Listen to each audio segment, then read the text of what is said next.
I did a lot of walking in Japan.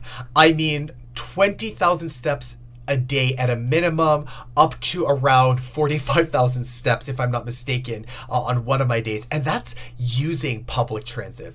There is so much to see, and it is very, very, very tempting to keep on going. But Japan is not a jaywalking culture.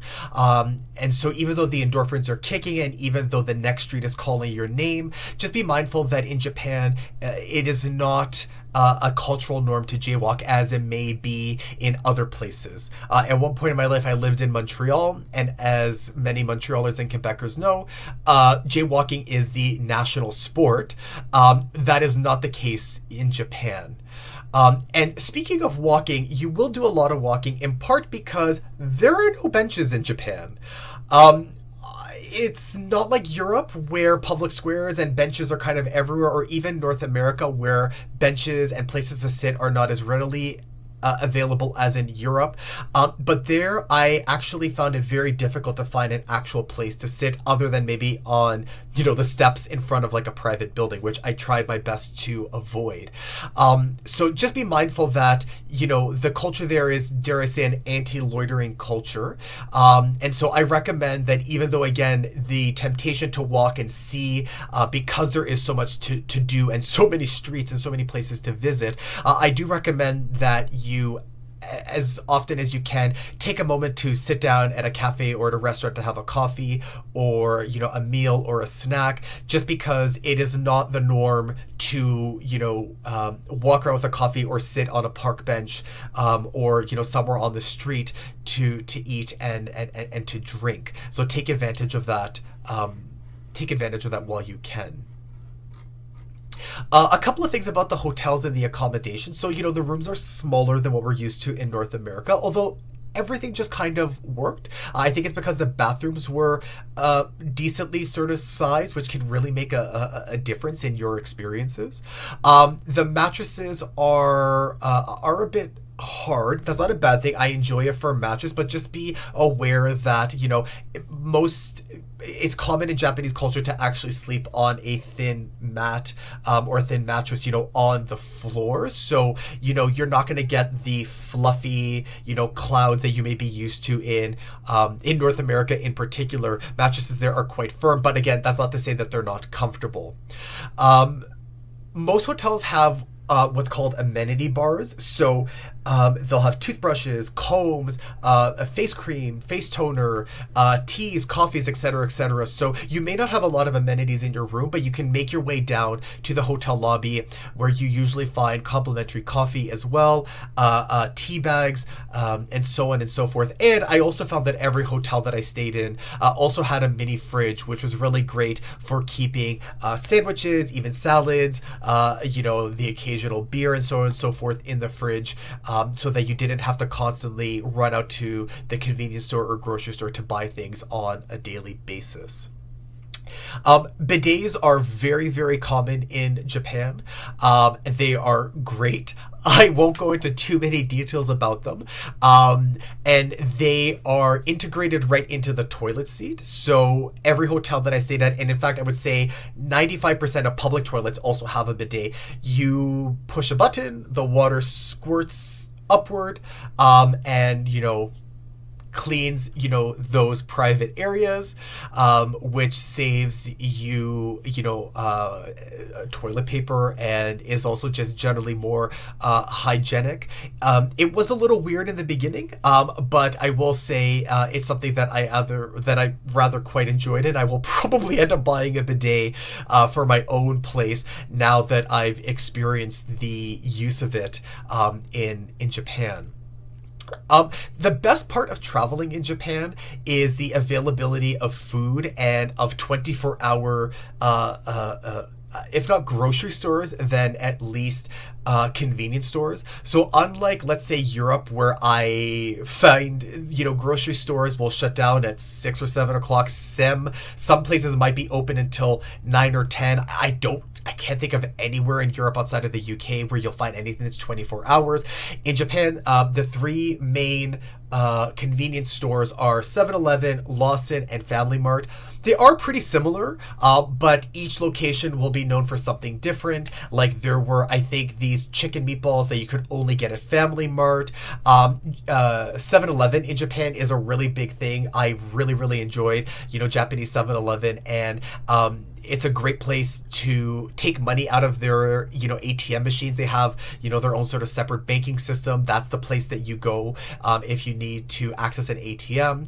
And they have really great and really affordable, ramen and hot meals that you can microwave or take back to your hotel with you at very affordable prices. And again, it's great because literally every block there will be a convenience store pretty much everywhere. So if you're not going to have a vending machine on every corner, you're going to have, a Family Mart, a Lawson, or a 7-Eleven. So you will never go hungry. You will never go thirsty. You will have everything that you need at your fingertips, which is great. You don't have to plan to do your groceries. You don't have to worry if you wake up in the middle of the night and you want a snack, if you run out of water, if you want a drink. Although, again, I don't know if alcohol sales stop at a particular time. I never bought past the evening, but you can get whatever it is that you want pretty readily right at your fingertips, which again is very different than what I'm accustomed to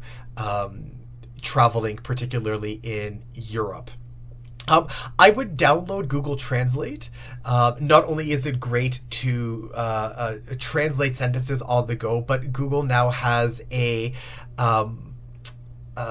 I guess artificial intelligence has been integrated into the camera option. So if you download the app, on the bottom right hand side, you can click the camera and you can actually scan and take pictures of products in different languages, and it'll translate it for you, which for someone like me who has food allergies is really great to see if a product contains an allergen that you may not be able to decipher just reading the label on its own. So highly recommend you download Google Translate and make liberal use of the camera or the camera AI sort of potential to translate everything on the go, again, especially if you do have food allergies. So a couple of other things. Japan is very much a sign culture. There are signs everywhere about everything. In the hotels, in the elevators, all the walls would be covered in signs with things that you can do and things that you can't do, helpful tips. Again, Google Translate will be really helpful to decipher, if they don't have English translation. Some of the signs will have, very, just a couple of words to tell you like the general gist of what, the sign is trying to communicate to you. And of course, you also see that reflected in the cityscape, right? It's walking through any Japanese city, you see the neon signs kind of everywhere. So not only will you find signs inside where you're staying, but also of course on the outside as well. So yeah, Japan is very much a sign culture, and a lot of it will be directed at, again, what you can and can't do, but also there were also a lot of like advertisements, again, especially in hotels, advertising either happy hour or things that you can buy, and so on and so forth.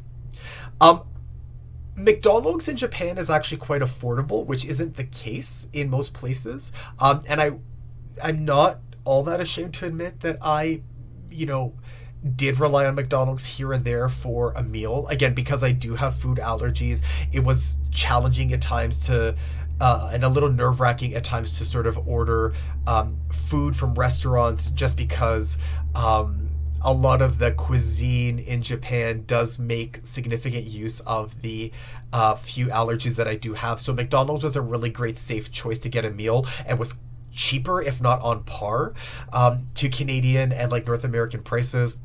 They have this after 5 p.m. special where you can get like a burger. You can double patty, a burger for like I think 500 or 600 yen. So you can get like a teriyaki burger for like $4 for 450 yen, or after 5 o'clock you can get a double teriyaki burger for like 550 yen. So I highly recommend that you make your way to the McDonald's in Japan. Great prices, and the menu is pretty familiar, but there are some unique menu items that you would want to check out, particularly the teriyaki burger, which I actually really enjoyed. And finally, you will notice that there are arcades everywhere, as well as what you'll see is advertisements for what's called Pachinko. So gambling in Japan is technically illegal. You cannot bet and use money to win more money, but you can exchange money for coins, which you can then use in slot machines, and then exchange those coins back into cash later on. And you can also play what's called Pachinko. So Pachinko is kind of like a gambling video game where it's based on the use and accumulation of little metal balls, like ball bearings. I myself didn't play the Pachinko game because I found it to be just way too much. And even though I watched a few YouTube videos, including PewDiePie's video where he played, tried all of these different arcade games for, I think he said like 12 hours.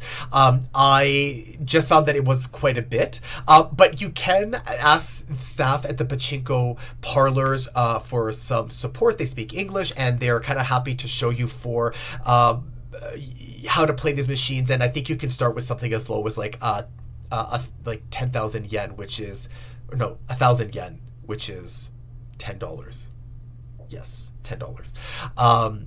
So it's not that expensive to play, and it does seem like it's something that is quite big there as well. And there are also hand grappling games that you can find everywhere. This is actually quite big, I noticed, in Japan. So, for like 100 yen or for 200 yen, you can, take your chance at, winning a little figurine or even some food, and you'll find them absolutely everywhere. And again, these are also really great places to warm up if you're going during the colder seasons, or to cool down during the hotter seasons, and readily available bathrooms there as well. And it never hurts to sort of, try your luck. But there are a number of videos online that you can find that can show you how to play the Pachinko machines.